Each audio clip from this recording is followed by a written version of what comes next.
learners, welcome to the video. We are back yet again with the super interesting session for you all. In the last session, we learned how the people of Indian towns responded to the non-cooperation movement. In today's session, we will learn how the non-cooperation spread to the Indian countryside, the Awadh peasant struggle, the establishment of Awadh Kisan Sabha by Jawaharlal Nehru, and the launch of non-cooperation in India. Why was Congress unhappy with the peasant movement in Awadh? So let the learning begin. Learners, in the last session, we studied how non-cooperation spread to the Indian towns. Now, Pulse, from cities, this movement started spreading in the Indian countryside. After the First World War, many peasant and tribal groups were struggling in many different parts of India.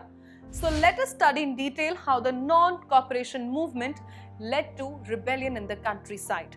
Let us start our discussion with Awadh. In Awadh, the peasants were led by Baba Ramchandra. He was a sannyasi who had earlier been to Fiji as indentured labor. Here the movement was against talukdars and landlords who demand huge rents from the poor laborers along with other cesses.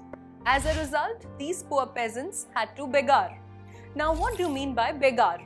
Students, begar meant labor which these poor people were forced to contribute without any payment. They also worked at the landlord's farms without any payment.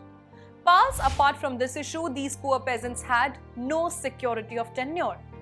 They were expelled regularly so that they could acquire no right over the leased land. Next, let us study the peasant movement and its demands in Awadh. They wanted a reduction in revenue, abolition of begar system, social boycott of oppressive landlords.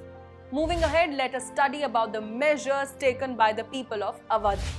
In many places, Nai Dhobi bands were organized by panchayats to deprive the landlords even from the services of barbers and washermen. In June 1920, Jawaharlal Nehru started visiting the villages in Awadh to understand the problems faced by poor peasants of Awadh.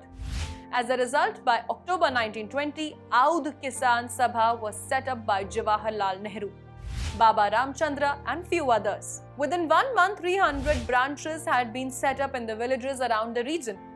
Friends, can you recall in which year the non-cooperation movement was launched in India? 1920 was the same year when the Awadh Kisan Sabha was established.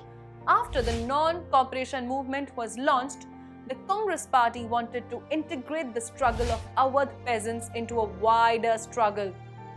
But learners, let me tell you that the Congress party was unhappy with the peasant movement in Awadh. Let us learn why.